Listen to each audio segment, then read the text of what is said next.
Hello, everyone. Welcome to the Croccast podcast. I'm your host, Nate, along with my co host, Matt. Hey, And today we're joined by author and blood python breeder, Rich Crowley. Rich, welcome to the show. Hey, thanks for having me on. So, Rich, you want to go a little bit of detail about yourself, how you got started with reptiles, and what you currently do? Sure. Well, I think like a lot of folks, at least I hope, like a lot of folks, you start out at an early age, that wonderful fascination with herps in general, and other wildlife. I was big into, being in Illinois, with family down in Southern Illinois, always making that pilgrimage down to Southern Illinois, and I've been on Snake Road so many times I can't even remember. But I've seen it all, and at least from an Illinois perspective, and it really captivated me. I was kind of talked out of going through veterinary medicine, biological sciences by family.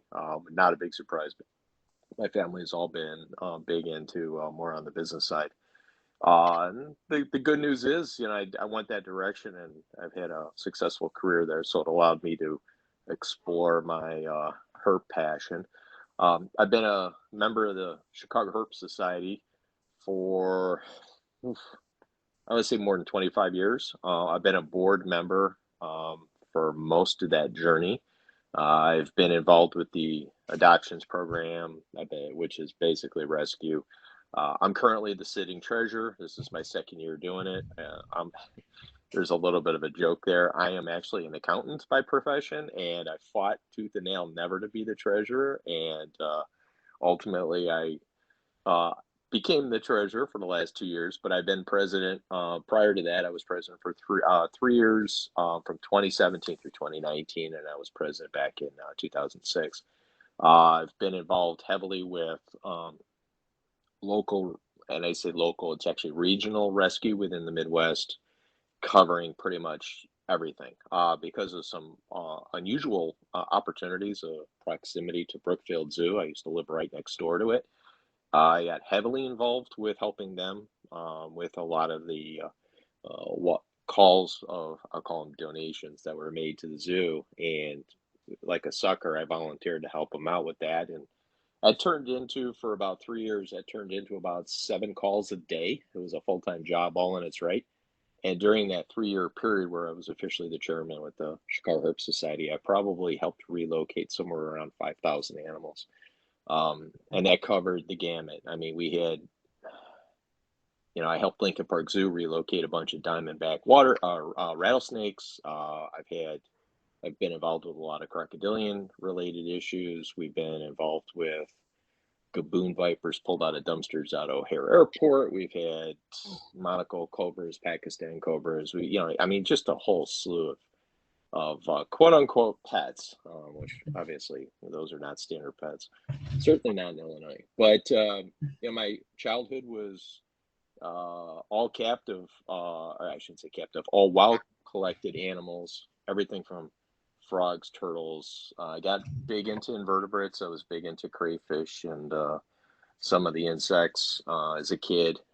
I was actually prohibited from keeping snakes as a kid. And I've heard counseled a lot of kids over the years who've really kind of complained about the fact that the parents wouldn't let them have snakes. They go, wait, wait. When you get older, you can do all you want. I would have to say I've probably made up for those years, and my mom was probably a very smart woman by not letting me have snakes at that early age. I can't imagine what it would be like now if I had an earlier start. Um, but I did have an experience with my first exotic was actually a ball python. I probably would say probably the late 80s, and came in bad condition. Got it cheap, was an adult. And it's probably the one thing that really turned the tide for me because that animal had so many health issues. I actually, poor college student, spent whatever money I had working on trying to get the animal treated, only to ultimately end up resulting in it having a necrotic digestive tract because of being transported with a full stomach out of Africa. So the animal ended up ultimately being euthanized. But Um, it opened my eyes up to, I would call it a deeper pursuit of what it takes to actually keep the animals, to understand the physiology. And mind you, here I am studying accounting and information systems and whatever else, on the business side. But at the same time, too, I was getting this real, I don't know, attraction to the animal world in a deeper, more profound way than just a routine keeper. And it didn't stop there. And um, if you asked me then if I ever expected that would have been going from reading books to writing one, let alone publishing it, um, I would have thought you were nuts. But it happened. It happened, and you guys can see the video, but that's the original artwork for the cover of the book. And after the author, James Krause from uh, Fourth Point Artistry, after he got done with it, I'm like, nobody's getting that artwork. So whatever royalties I had accumulated at that point, I ended up buying the original artwork, and it was the best. I say if nothing else came out of that, that was it. So I would have been happy right there. So long journey. So So you're you do currently breed short tail and blood pythons, right? Yeah, so the whole complex of short tails is something I've always been fascinated with. I've been working with them since I think it was around 1994 was when I first got my first short tail. It was probably about a year or two before that when I actually saw my first blood python, and I was like, "Oh, I gotta have that." And anybody who's been around long enough, that the terminology blood python, short tail python has been very confusing for a long time. So I saw blood python, which was your python Bronger's mine, which is your classic, red blood python. I saw one and I wanted one, and I had connection with a local um, pet wholesaler, pet shop guy, and I asked him, I said, I want a blood python. Well, the terminology was loosely used, so what ended up happening was I ended up getting a Borneo, and I get this brown snake, and I'm like, well, that's not a blood python, but it had all the body and stuff. So, but the journey now is, yep, I've been doing it for a long time. I think they're a great species to work with. The myth is undeserved. I mean, that was back in the days when we used to capture, wild collected animals out of the wild, and they used to snare them, and they were just, you know, ornery as all heck. And I've had my dealings with them, and I'm glad to report that you don't have to go through that experience with all the captive animals that are out there. But I work with all of them, at least all the ones that are available in captivity. There's been a identification of a fourth species, and that was Python Kayatako, that came out of Burma. Unfortunately, I don't think I don't think there was many of those representatives available to begin with, let alone any of them making it to the pet trade. So Python Brongersmai, the blood python, Python Bradsteini, which is the Borneo, Python Curtis, of course, which is the Sumatran, called black shorttail, and I also work with localities as well, since we've gotten to be a little bit more refined in our recognition of not only the species but also certain unique localities that offer some variations in color, pattern, and even size. So it's been another pursuit that I've been exercising over the last few years. So, I'm going to take a step back real quick before we get back to the blood pythons. When when relocating different animals and stuff like gaboon vipers in Chicago, how exactly did that work? Like, how did you relocate like a gaboon viper or something like that? Yeah, that was an interesting story. So it's probably one of my favorite stories. So what ended up happening was apparently somebody must have ordered it. It was imported in and came in through O'Hare Airport. Ironically, it was discovered in a dumpster. It was in a dumpster. It was in a cardboard box. It was splattered with a lot of like latex paint and drywall dust. So somebody must have taken it, realized it was not what they wanted, whatever, and they just dumped it in the dumpster. And this was actually, I want to say this was maybe in the February or March timeframe. So you got to think about Chicago, February or March is a brutal time. I mean, it's rare Yeah. that we have temperatures that are not above freezing. that are, I should say, that are above freezing. So what ended up happening is these kids were seen poking out of the box. Law enforcement was pulling by and realized that they were doing something, looked into it, found out that there was an animal in the box, picked up the cardboard box, threw it in the back of the squad, dropped it off at animal control. Now, flash forward. Now, mind you, this animal's cold, and we're talking about a West African species. So we're talking about a tropical species, not accustomed to any temperature gradients outside of a tropical environment. So this thing's probably, surprisingly, it survived, but it was probably dormant for the most part. They get it, and they didn't know much about it, so they just simply dumped the box into an enclosure. And the enclosure they dumped it into, which typical with animal control, they're not really well suited to taking in reptiles. They dumped it into, I call it a multi-purpose habitat, and it was basically a screened-in box with a 2x4 with cloth carpeting on it to handle things like parrots, to handle monkeys and stuff like that. So, but you basically had a square box, and they just dumped the animal in there. So then, thankfully, nobody made contact with it.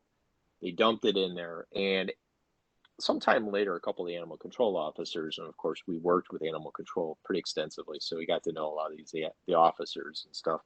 A couple of them were like, "Hey, we're going to go get our picture taken with this boa constrictor just came in." And as it so happens, one of the AC officers was from West Africa. And he's like, "Gosh, let's go take a look at it." Well, when they walked in there and he saw it, he's like, no, that's from my country. He says, he says, that's an adder. He says, a viper. He says, that'll kill you. He says, that's not a boa constrictor, And this was an adult female gaboon viper. Anybody who's ever seen a gaboon viper, it's pretty hard to miss. It's very distinctive, the head. And this was a big adult. I mean, she was taking rabbits later on when we rehabbed her. So, we're talking a big brute. And, they're known for having the longest fangs of any species of snake. And they certainly have a cocktail of venom that certainly is very impressive. It's a mix of a lot of things. And let's face it, there's probably no viable anti-venom for a bite like that. So, anyhow, so they realized it. They reached out to the Chicago Herpetological Society, and we had a number of volunteers that specialized in this space at the time. And a friend of mine who specifically committed to handling Chicago took the call. And I remember he calls me up later and he goes, "You will never guess what I got." And of course, we play these games all the time, So somebody's like, "Oh, you got a rattlesnake," and it ends up being a fox snake with its tails up against banging up against something, or somebody says, "Oh, I got a puff adder," and it's a hognose snake, right? So often you will get native animals that are misinterpreted as exotics. Rarely, let's say rarely, almost never do we get the I'll call it the lottery winning, where you actually get something that really lives up to its appearance. So, and we were playing this game thing. "Oh, and he goes, "Let me send you a picture." And I get this, at the time, I get this, crappy little flip phone photo, and I'm looking at it, and you could barely tell because it's in a polycarbonate container, which was a food service container that was adapted to reptiles. So there's sealed in venting and stuff like that. It was pretty ingenious method of containing animals, but he ended up having to put it in the shower area to wash the dust and whatever latex paint off, and the animal is dehydrated. And so sends this picture, and I'm looking, and you can tell, even through all that, you could tell the telltale patterns, and even in sort of the dusty format, you could definitely tell the colors that were coming in, and it was just like, you have got to be kidding me. So long story short, that animal ended up, we saved its life. It was rehomed to the Wildlife Discovery Center, which your first guest's twin brother manages. Rob Carmichael, of course, is twin brother to Chris Carmichael. And Rob actually took that animal in, and he actually lived with him quite well. Was on display during Reptile Rampage for a number of years. So that was was probably the best tale I've ever had with experiences with rehoming animals outside of some of our goofy crocodilian experiences. But yeah, With exotic stuff, is that what you usually do? Is give it to like a zoo when you're rehoming it? we try, so it's evolved over the years. During the years, so I've been involved with the program since '98. I was chair for that from '98 to 2000, then turned it over to one of my good friends, and she actually ran it for, oh my gosh, well over 15 years. And thankfully, the volume tapered off, but part of that was the infrastructure that we built. More and more with the internet, because you also got to look at the internet was a big part of that. So people are able to post things on the internet, and you got more, I call it, more sources of I don't know, bartering, selling, trading, or otherwise rehoming animals. It really didn't exist at that time, but we ended up, we had a network. I built up an infrastructure so that we started with members.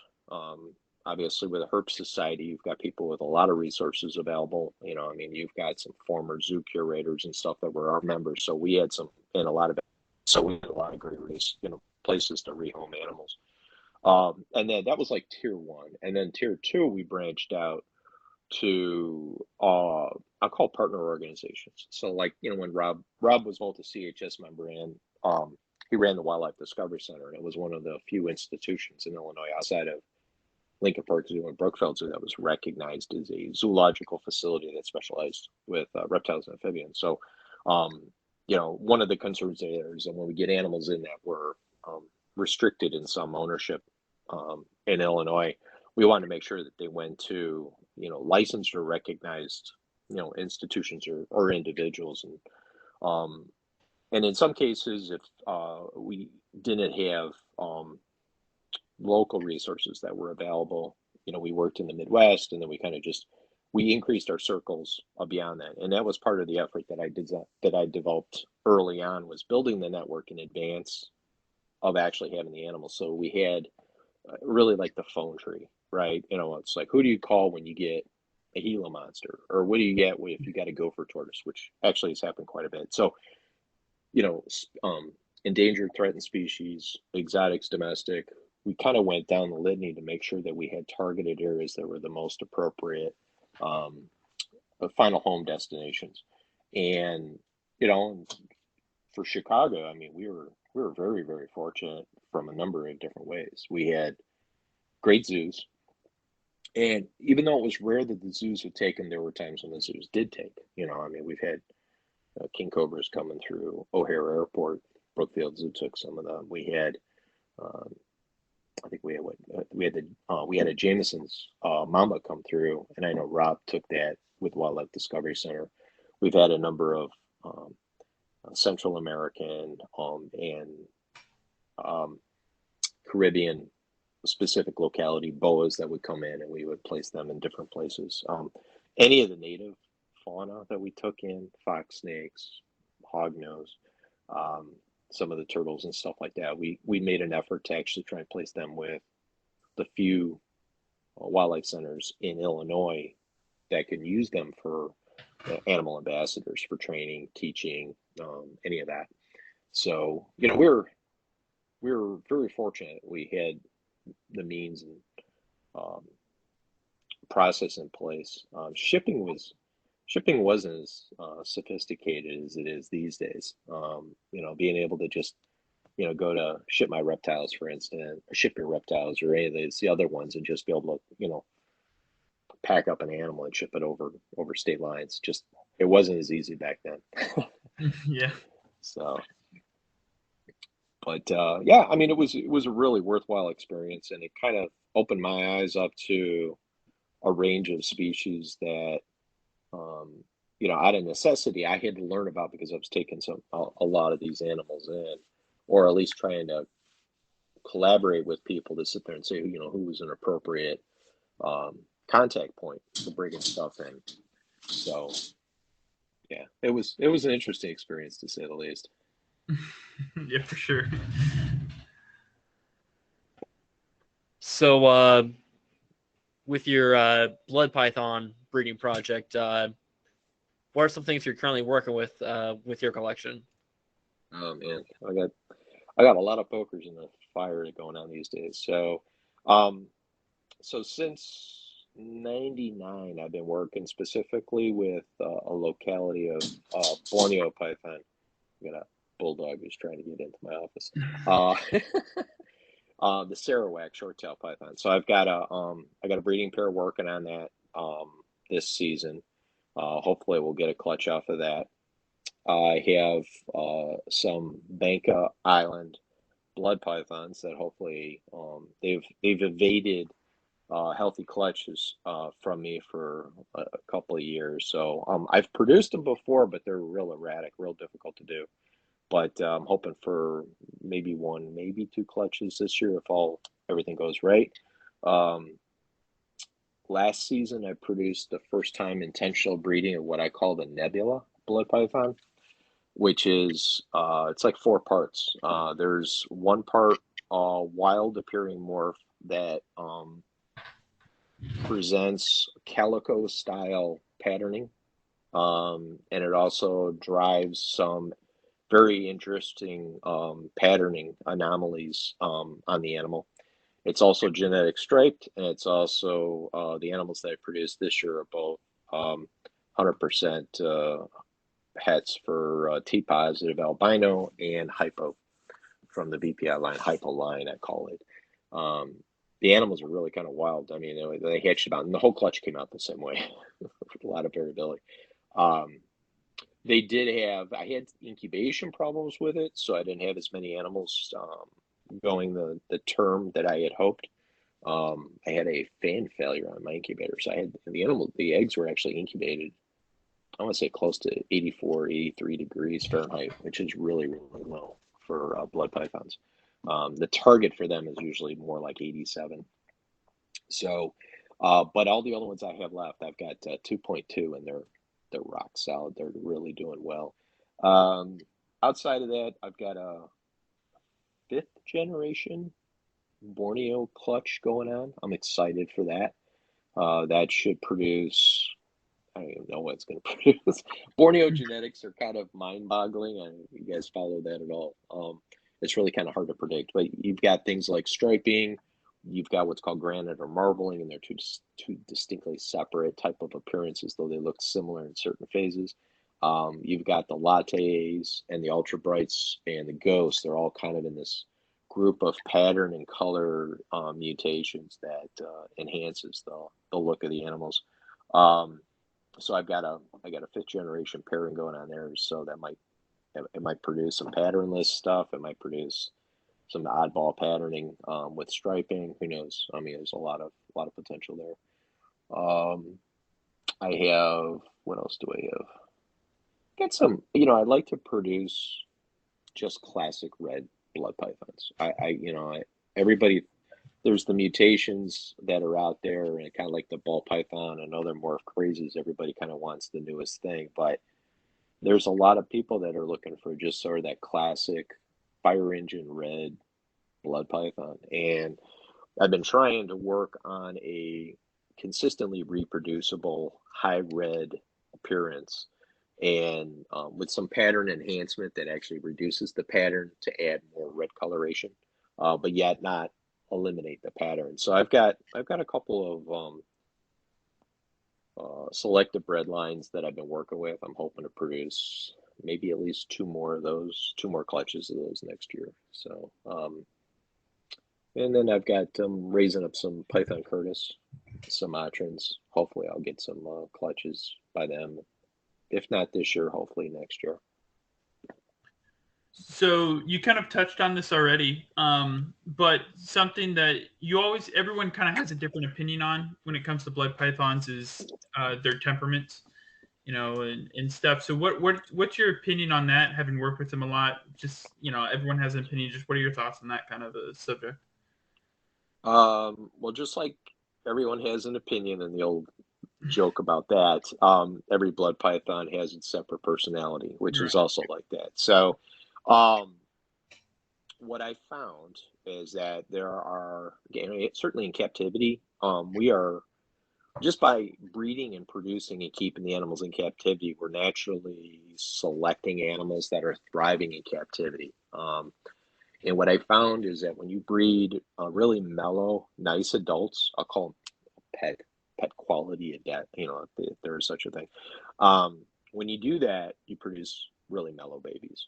So the balance, of course, is producing a very well-behaved animal that actually eats, because a lot of times they could be mellow, but they're not aggressive enough to eat healthy. Right.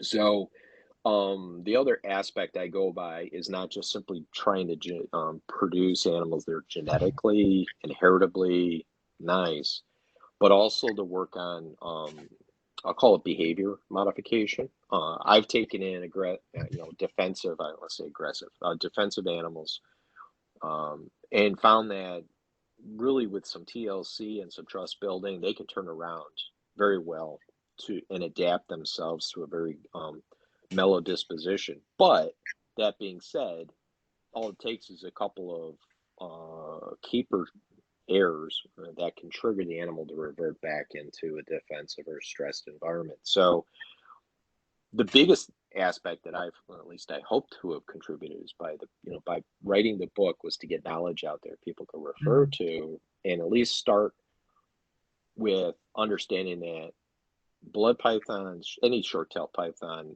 exhibits defensive behaviors because of environmental conditions, poor husbandry. Right. The problem is people didn't know what the good husbandry is, and you can kind of go back into the annals of time, and everybody's like, "Oh, they're swamp snakes. Keep them on water." No, I keep my short tails like I keep a ball python. I keep them on paper with a bowl.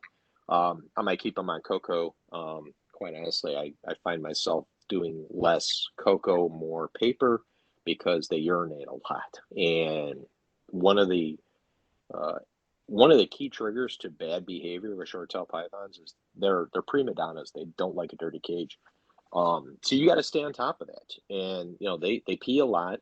The ammonia levels build up very quickly in a rack system or a cage that's enclosed. And yet you need that sort of enclosed environment because you're trying to keep the humidity at a healthy level. So, I try to coach people. I said, put substrate in that's very absorbent, but keep it clean. As soon as the animal urinates, clean it out. They don't defecate all that frequently. Yet, if you get an animal and you keep them on a good habit of feeding and good quality care, they will defecate regularly. I don't want to say frequently, but definitely regularly. They're not like a colubrid. You're not getting defecations weekly, daily. I don't miss my Kel Kings on that regard. But they will definitely defecate maybe once a month, maybe once every couple of months, and they have significant movements. I mean, you give them pretty substantial prey comparatively to their body size. They don't really need to defecate that frequently. They're ambush predators. They absorb a lot of their nutrients. They kind of hold and retain it, and that's okay. If you try giving them more food, all you're doing is just basically clogging a drain. And in some cases, you're wasting your money because it'll push it out, but they may not be able to draw as many of the nutrients out of it in the process. So I feed mine pretty much anything. It doesn't matter the age. I'll feed on every 3 to 4 weeks. I keep them fairly lean. I do pick up the feeding rates more on the breeding season, but to get them mellow, you just got to keep their cages clean. Give them fresh water. You got to fresh water is critical with them because they will not drink the water if it's spoiled.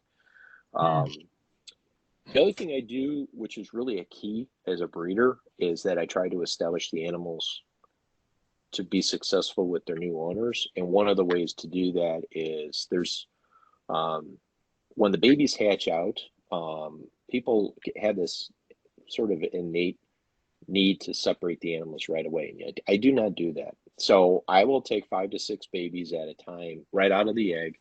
I'll put them together in a raise up tub, which is usually either just a paper substrate, like a paper towel substrate with a water ball.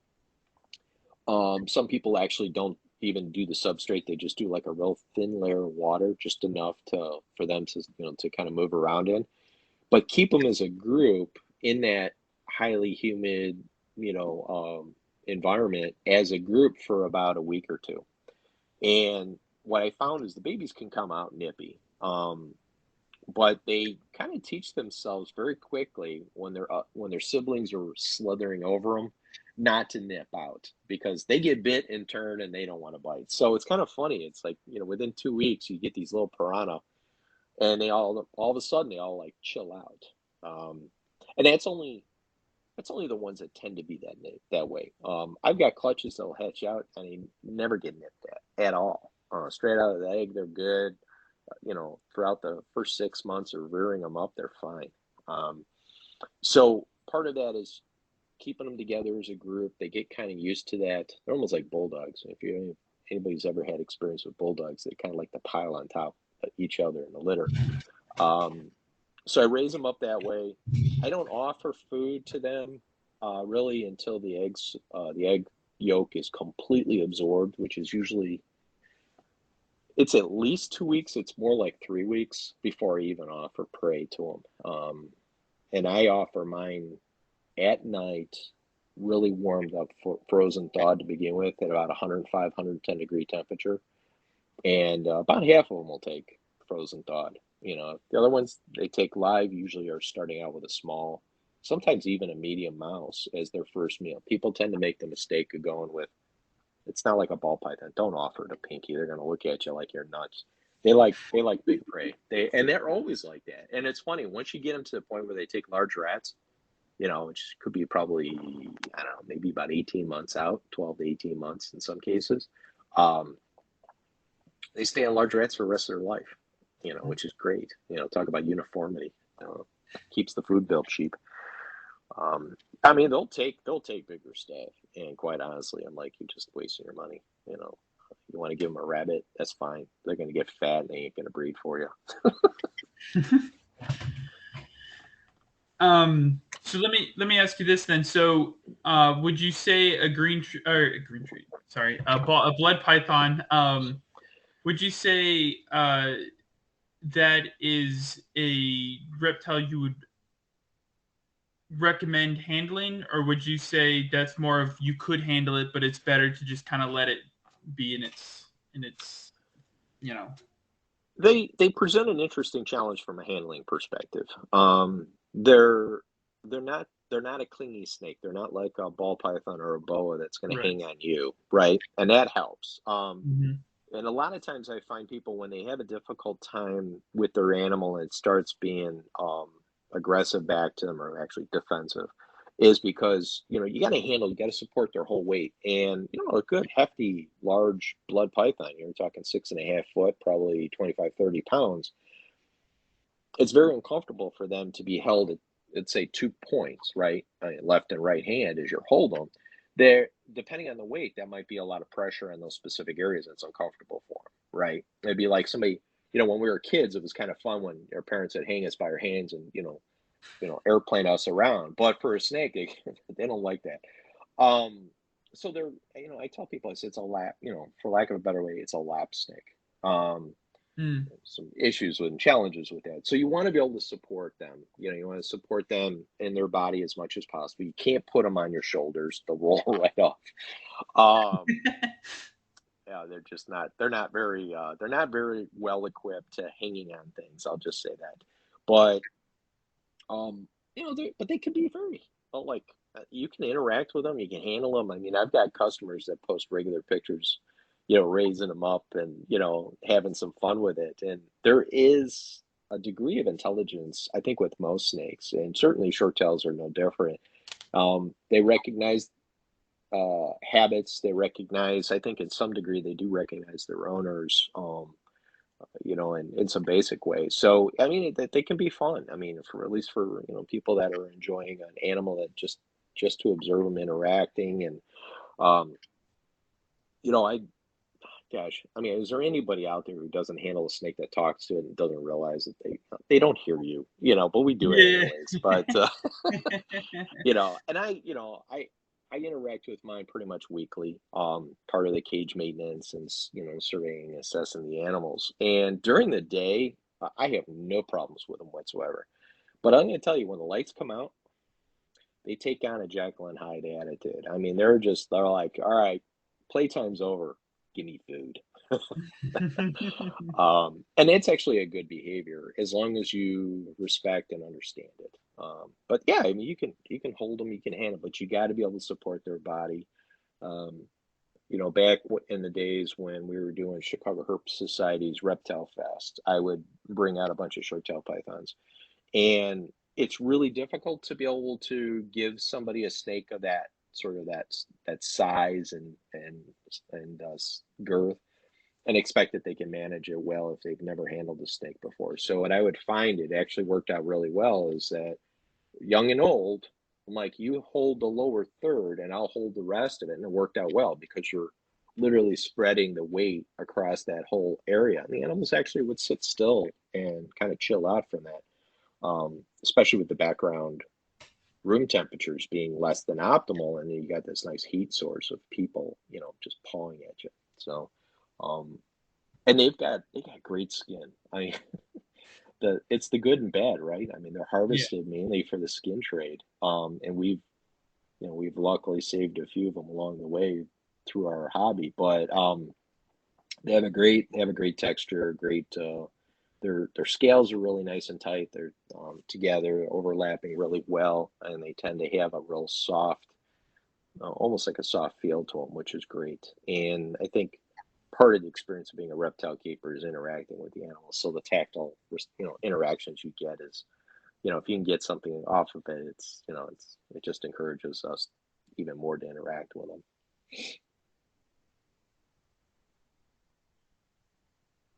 Which I know this is kind of shifting gears here a little bit, but that's the one thing about the Sarawaks that's different than the other ones. All the ones have kind of this nice, smooth scalation. And what Mm. I found over the years of keeping the Sarawaks is they actually have more of it's not real extreme like a keeling, but it is definitely more of a kind of a bubbled scalation on the back. It's not as dramatic as an Angolan, but it's up there. I mean, the best analogy I have, it's like a softened version of a hognose, and it gets more pronounced. I think probably with the keratin build up in their skins as they get older. Because my adult female, you pick her up, she's definitely definitely got one heck of a really textured back pattern, and you don't see that with the babies, but the babies definitely, I mean, even with the babies, and if you've ever felt a baby Angolan, with their really cool bubbled skin, they almost have a silky feel to them as youngsters, and the Sarawaks are kind of like that too. Hmm.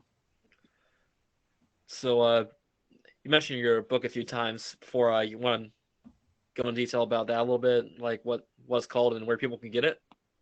Sure. I'm a big advocate of learning as much as you can. And unfortunately, I felt like we had a drought when it comes to the short-tailed pythons, and so back in 2017, I released a passionate journey with short-tailed pythons, and a lot of thought went into the title and the design of the book. I knew Dave and Tracy Barker, I mean, their credentials are just phenomenal, and love them dearly, and they've got great knowledge. And they've been working. They kept saying they were going to work on a book, and they've been working on it. Oh my gosh, they've been working on it. But it was, I was intimidated by the fact that it's going to come out and it's going to be some really complete authoritative resource that unfortunately a newbie's probably not going to spend the money or spend the time reading. So I wanted to target more. I wanted to give something for everybody because let's face it, we're kind of bookworms too, not just keepers of snakes and lizards. But so I wanted to get a book that was very readily available for people. It was a good entry point. I called it the Fluffer for the VPI book 4. And I also wanted it to be tied to what I've experienced throughout keeping short tails, and that is, these are an animal that's got a bad rap, unfortunately. And I had a lot of peers that have all been were I mean, the more hated they got, the more we loved them because we knew the secret sauce, and ours were like great, friendly, handleable, beautiful, and we're like we didn't want them to be popular and sort of mainstream. So that's kind of where the passion came in. And the first part of the book is passion statements that I got from a couple of contributors that I felt sort of set the tone for the rest of the book. And then, of course, it's a care book, right? It introduces people to the species, the taxonomy. Um, I got more into the care, less on the breeding. I felt that I didn't want to give away too many elements of the breeding because you kind of have to journey with raising the animals before just jumping into the breeding. And I knew that the other text was going to be coming out. So, I didn't want to spend a lot of time. And in many ways, I didn't think there was like one, it's not like there's one single recipe that works foolproof all the time. It's snakes tell us, all reptiles. I mean, it's, um, we learn, you got to pay attention, and there's certain behaviors and stuff like that. So, there's a part of me that kind of almost wanted to come out with a second edition and just like literally dump all I call it the trade secrets into it. Um, but at the same time too, I don't know. I mean, I think people need to kind of go through that process of self-learning and experience. I don't think short tails are a beginner snake per se, but I don't think they're an advanced animal in any way, shape, or form. I think once you get the recipe, um, it's like baking a pizza. It's come on. Anybody can make a pizza. You want to make a good pizza? That's a different story. Trust me, I'm from Chicago, so I know what a good pizza is. So, uh, but it is something that I don't want to I don't want to discourage people from doing it, but I also want people to realize that just producing animals is not the end goal, right? I think there's a lot of aspects with raising the animals up, getting them conditioned to human interaction. So I actually interact with the offspring, and I realize by raising them up in a group for the first couple of weeks takes that edginess off of them. And it's not something that applies to all species of snakes. Not all snakes you can do that with. But it's definitely, I think, if somebody wants to get into breeding short-tailed pythons, it's a great journey to go through. There's nothing more rewarding than hatching a healthy clutch and seeing those babies pip and coming out. But you also got to get them to eat. You got to get them to settle down a little bit, and even for your own good. And then the unfortunate difficulty with short-tailed pythons is even if you do all that, sexing them is a pain in the butt. I mean, I have, I don't want to throw some names out there, but there's some pretty reputable names of people that I have gotten offspring from, and they were missexed. And I'm the last person to complain because I'm sure I've done it. But they're hard. Short-tailed pythons, the females are the most hung of the hung snakes. The hemipenal homologs are pretty well pronounced. And at a young age, you can pop them, and they both pop. I mean, it's crazy. You don't see that with a lot of snakes. And not only do they pop, they actually pop with a little bit of color to them. And especially with the males, you really gotta get a good pressure, not crazy pressure, to be able to cap out the end of the hemipene and actually get that coloration, the vascularization to present itself. And that's popping is a skill set. I mean, it just takes practice, and it takes an eye and a feel. And even probing them as adults, everybody's like, oh, you can probe them. Well, yeah, you can probe them in theory. Anybody who's ever met a short-tailed python realizes that is the one species of snake that is the most anal retentive out of any snake. You touch their tail, they're going to bite you. It's just crazy. And, there's all sorts of techniques to restraining them and stuff, but it's a two-person job. It really, to ideally do it well, you got to have somebody in there to hold the animal, restrain it safely, at least the adults. And even with the babies, I mean, it's almost like snake yoga on how you hold a baby in a way that restrains them, and yet you're popping them so you don't get bit. Otherwise, you're shedding blood like crazy. Because even the nicest ones don't like you squeezing their butt. So, but yeah, I say that with all endearment. I've lost a lot of blood to short-tailed pythons, and I'll continue to do it for the rest of my life. So. So, you kind of mentioned how they're kind of in between a beginner and an advanced type of reptile, and you've made some comparisons to ball pythons. Would you say ball pythons are a good snake to transition to them, or would you say there's another reptile that would be better? I'm going to just say yes, you can transition. Yeah, pretty well. I think you have to understand the husbandry requirements of snakes in general before going into short-tailed pythons. And the reason why is because the mistakes, for a number of reasons, the trigger points on a short-tailed python ultimately result in some type of respiratory ailment.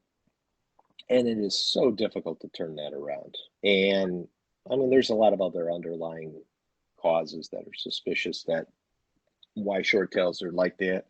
Everything from nidovirus or serpentivirus to just basic husbandry. But and you can correct the husbandry issues, but to turn the animal around, if it truly has an infection and you're giving it some type of antibiotic, just that experience is not a positive experience for both the keeper and the animal. Giving injections is traumatic, just because you got to restrain the animal, and these animals are smart enough to realize they don't forget that stuff.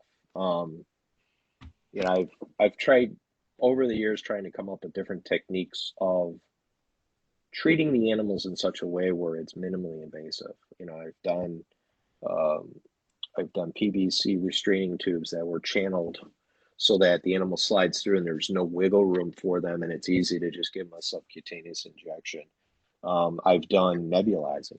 Actually worked fairly well.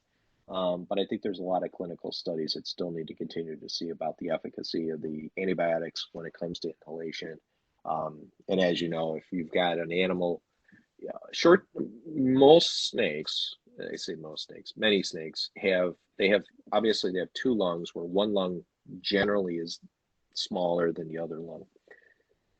When you look at the physiology of short-tailed pythons, they're a type of snake where actually both lungs are almost identical. And I used to think it was the opposite way, but you learn, right? You learn, you study, you identify.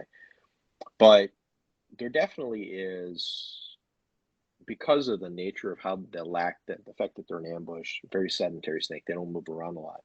And respiration in snakes is different than humans. We've got a diaphragm that actively works. They don't, not in the same way. So the problem is the airflow doesn't pass with the same frequency. And the antibiotics don't get to the lungs to the same level. So if you've got an you've got an infection that's deep in the lungs, like a pneumonia, the problem is the antibiotic isn't getting there doing its job as well. And the offset is you give it more antibiotic to get it there, but the problem is it's got to pass through everything else in the body to get there. And what happens, right? There's a whole bunch of antibiotics out there. Some of the newer ones that are coming out that are great, but what type of damage does it do to the organs? Does it do to the kidneys and the liver and stuff like that? And in the old days we used to use Baytril, and Baytril scarred the skin, and we looked at amikacin, which tends to have some effects on the kidneys over the long run. You got ceftazidime, which used to be Fortaz, which used to be a human drug. Ceftazidime actually worked out pretty good, but over time we find out that sometimes that doesn't even have an effect. So antibiotics are you want to avoid having to treat them with antibiotics. Just focus on the husbandry, right?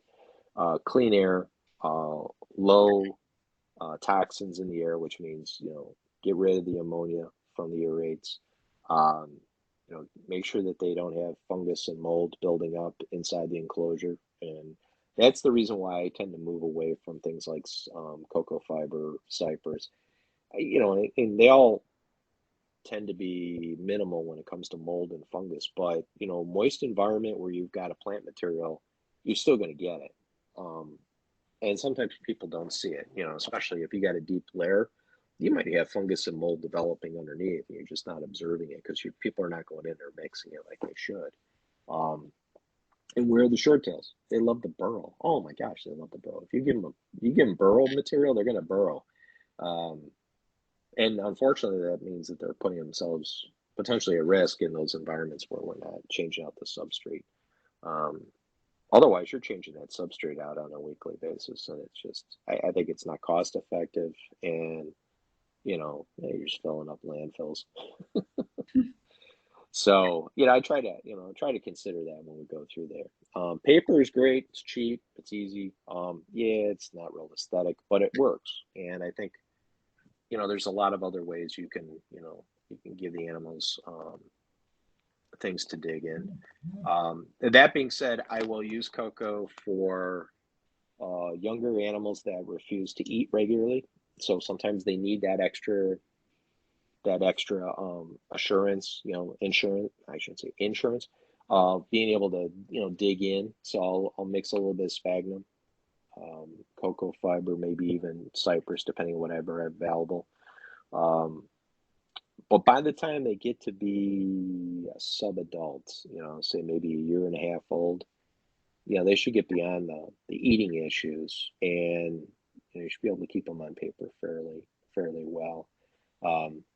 You want to give them something enriching, roll up and wad the paper. Give them layers. They like to hide under the papers. They like to burrow through the papers.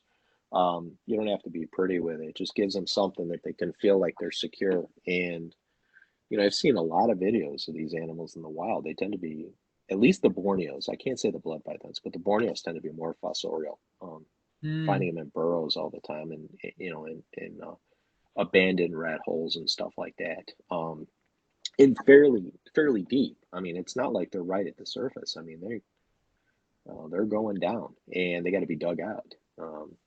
Blood pythons, my understanding from the views that I've seen, that which is shared, a lot of them are, usually found under on the palm plantations and stuff like that. And they're usually right underneath under the leaf litter. They're not in a swamp. They're not sitting in the water like an anaconda. So, which is, a lot of people used to think. But they're fun. They're fun, definitely.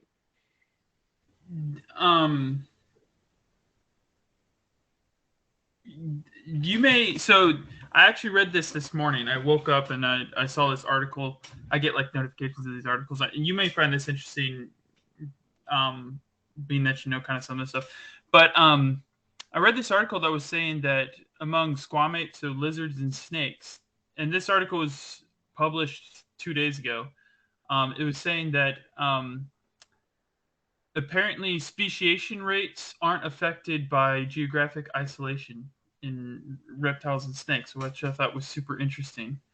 Okay.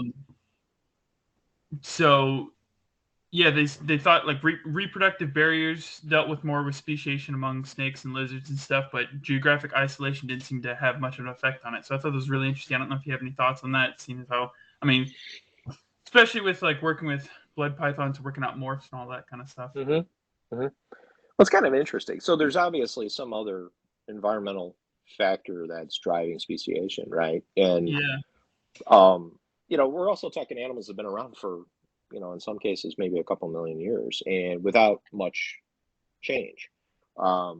So there's got to be, in order for the animals to survive in the wild, they have to adapt. Well, if they're surviving very well in the wild, there's limited reasons to adapt.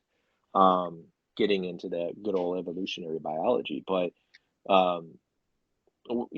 now add in man. We've been on the scene for whatever 50, 100,000 years, and certainly our influence has been more profound over the last couple hundred years, maybe 1,000 years. So the question there is also does man have, are we going to start causing triggers of evolutionary development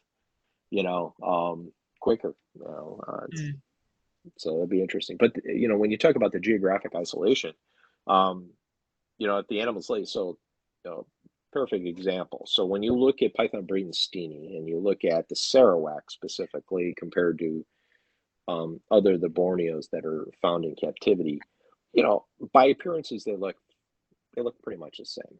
Aside of color, body shape, structure, size, all that stuff is fairly similar. And yet the Sarawaks are kind of more, I would argue that appear to be more of a montane if you look at the geography of Borneo and you look at where Kalimantan, how it's split up and where the Sarawak region is.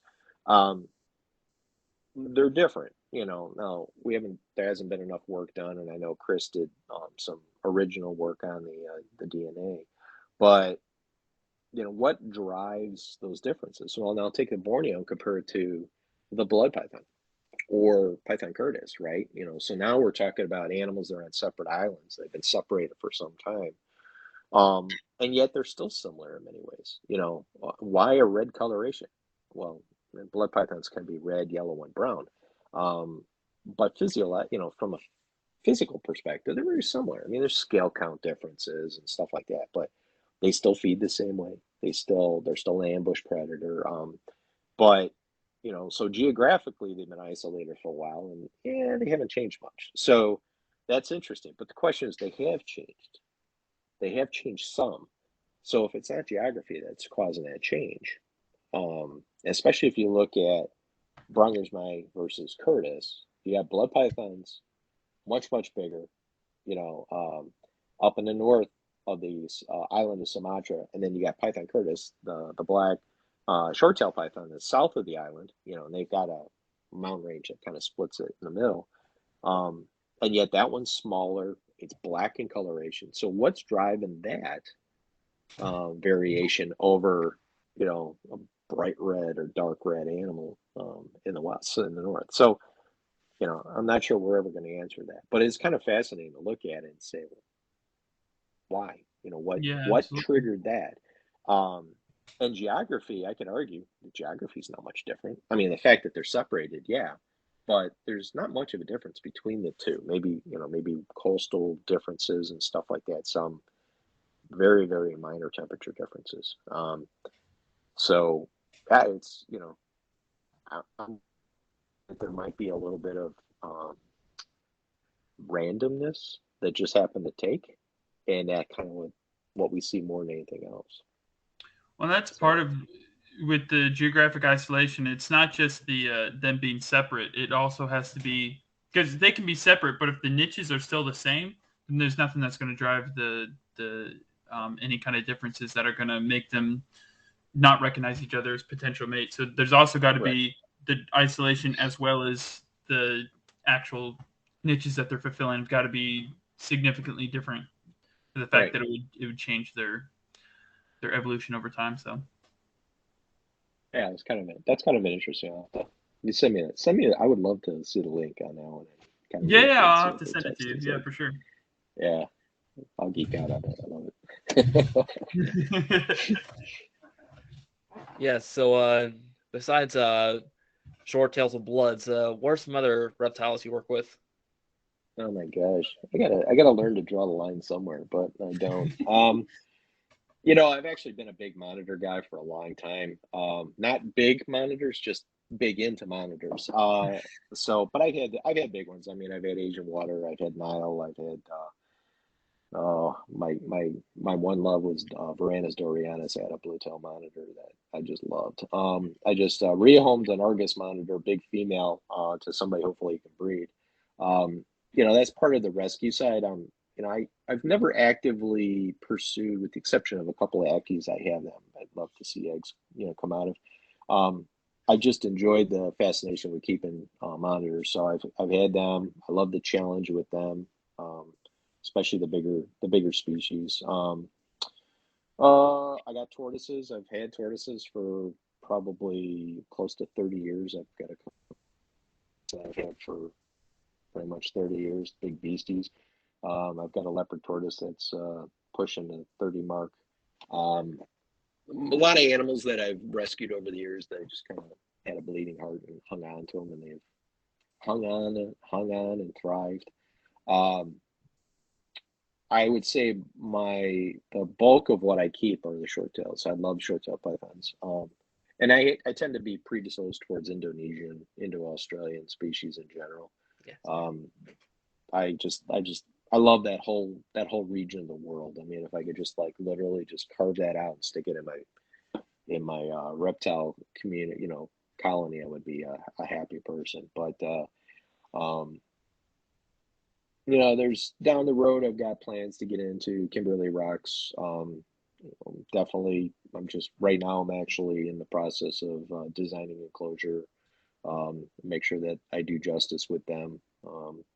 I've got kind of getting back. I've been always into Candoia, mostly Pulsoni, the Viper ground bows.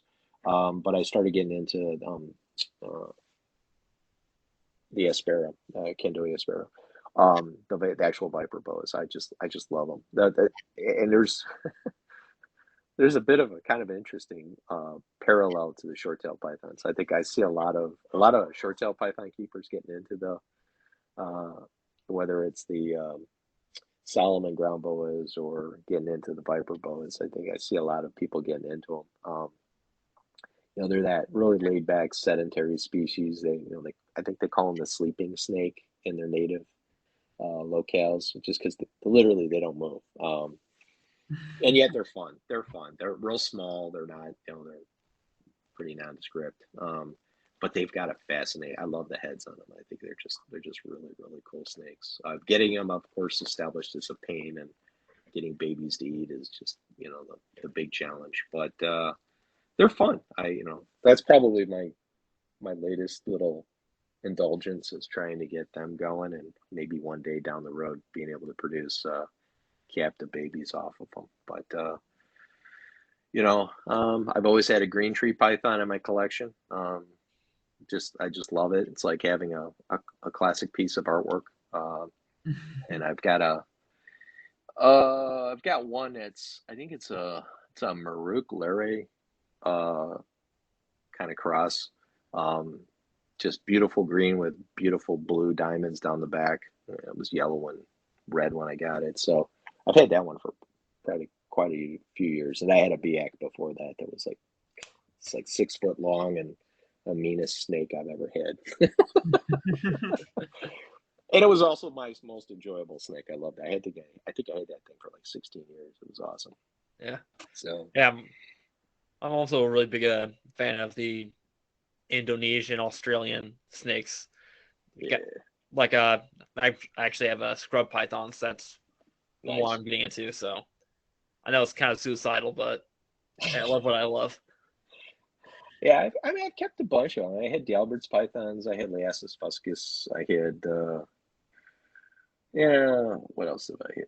I had a lot of Indonesian stuff. I also had I had Timor monitors.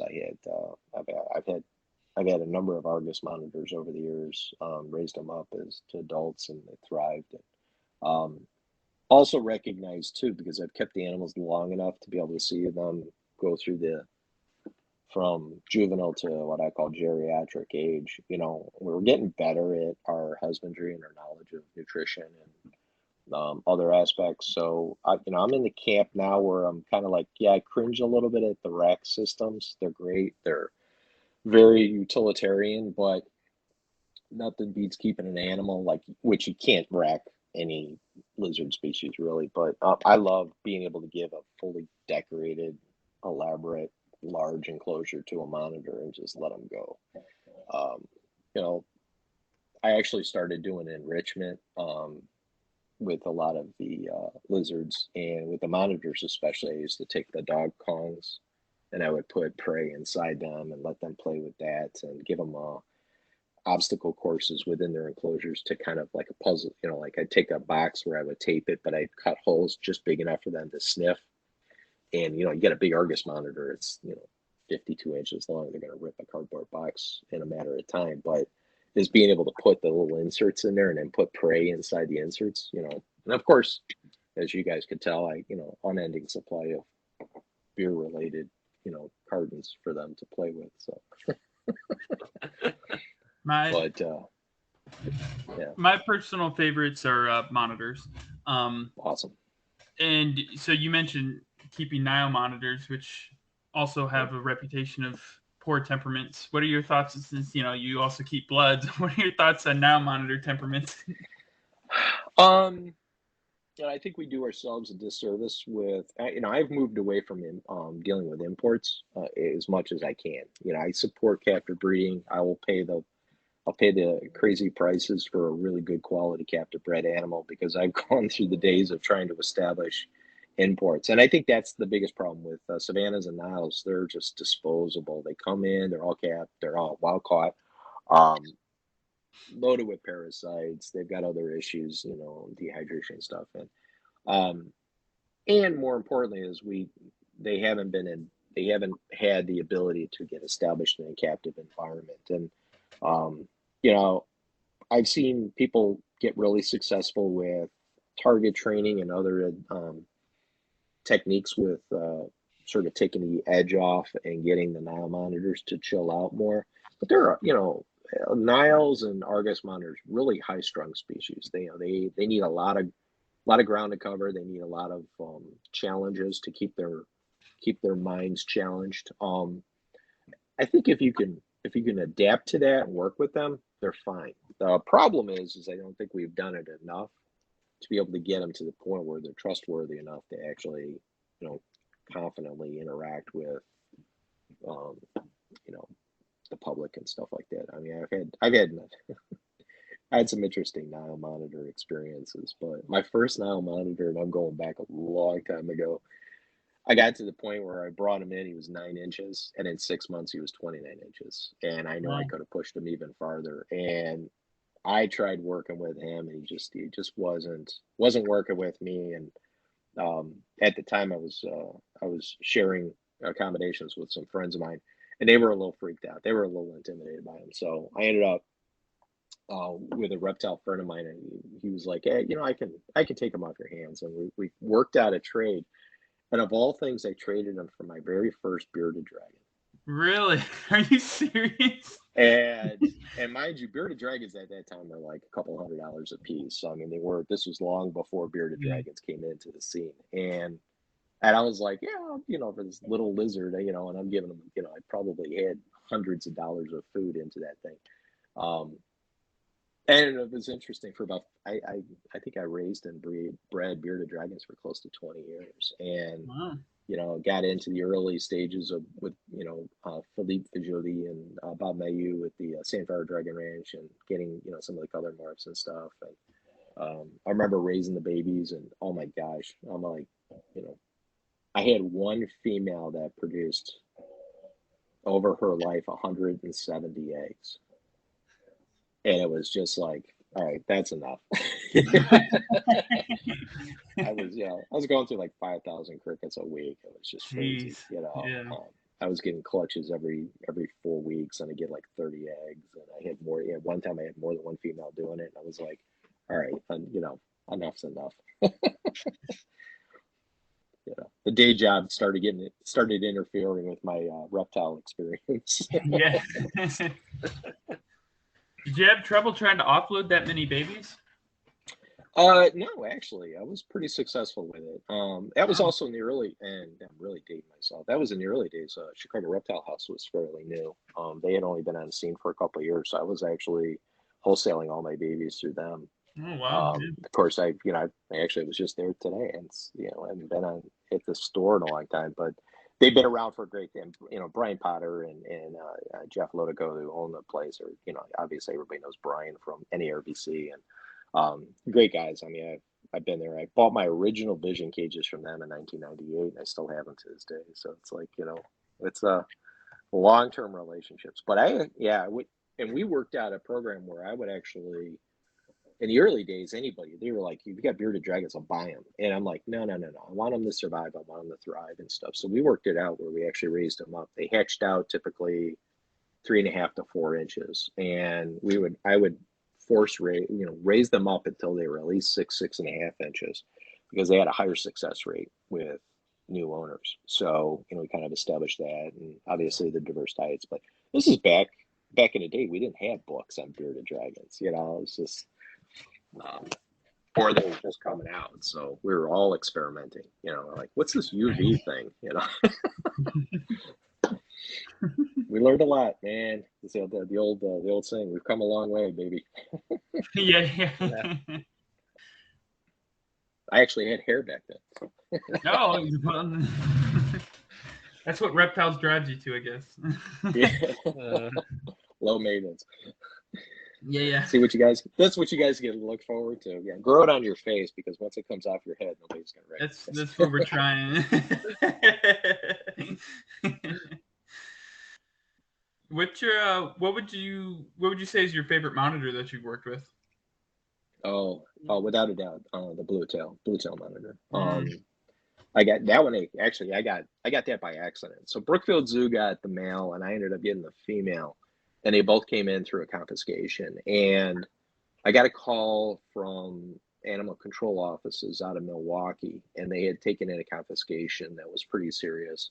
An animal hoarder up there, and he had some pretty crazy stuff. I mean, he had cougars, he had Eastern taipan, he had a whole bunch of stuff. And they're like, and we got this monitor lizard. At least they knew it was a monitor lizard. And they're like, but we don't know what the heck it is. We thought it was a Nile monitor because of the shape of the tail, but they're like, it just doesn't look like it. And they described it as, I mean, if anybody's ever seen a New Guinea blue tail monitor, I mean, it's very reminiscent of a small croc monitor. I mean, there's some differences there, but black background, yellow spotting, but it has that beautiful turquoise coloration from its hindquarters all the way through its tail, where it gets the holotype got its name, common name from. So they called me up, and I was like, I'll be there after work.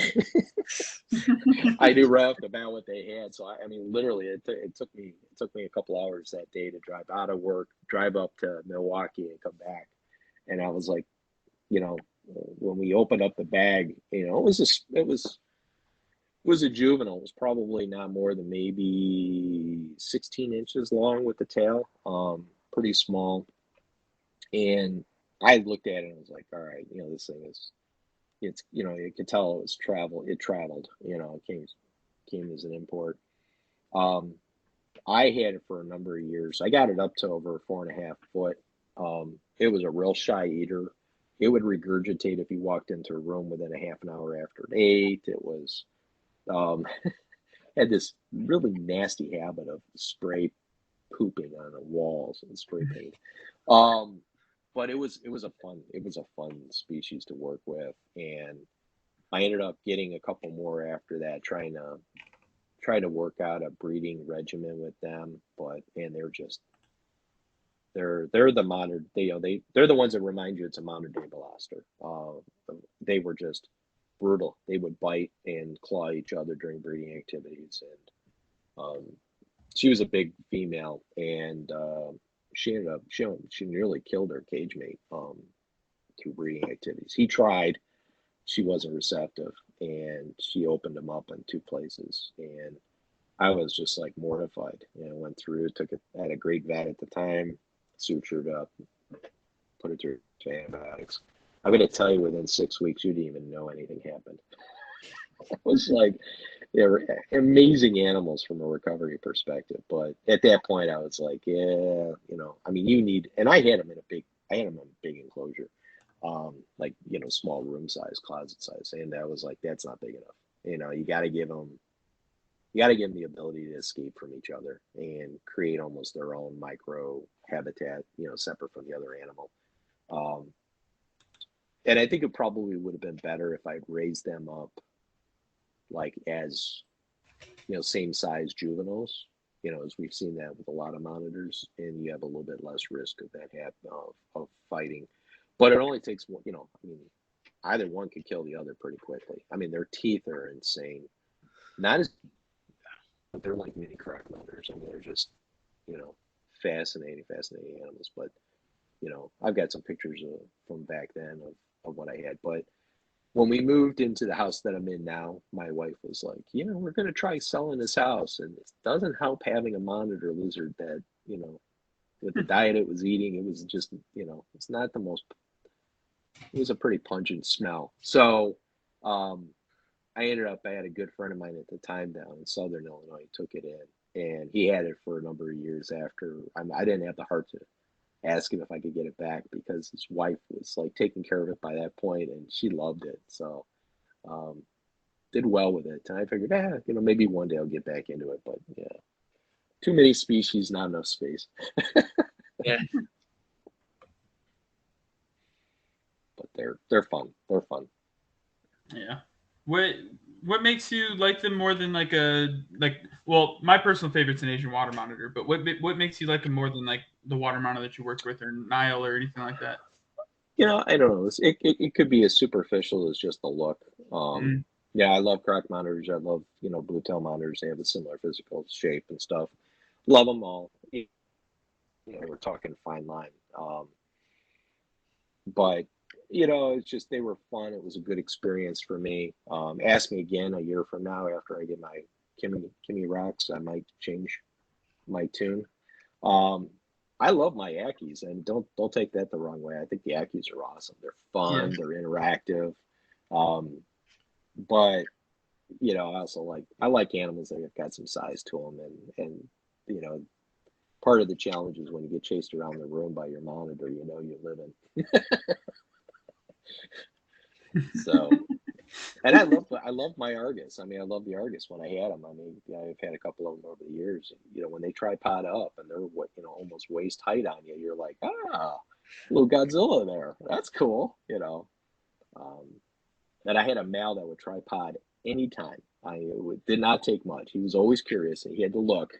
And I used to call him. I used to get him, encourage him to come out of the enclosure, and then of course I would feed him on the floor inside the reptile room. And all he had to have was a mouse, and he's immediately up on his hind legs and almost begging for food, which was kind of cool. But dubia roaches and stuff like that, all fun stuff.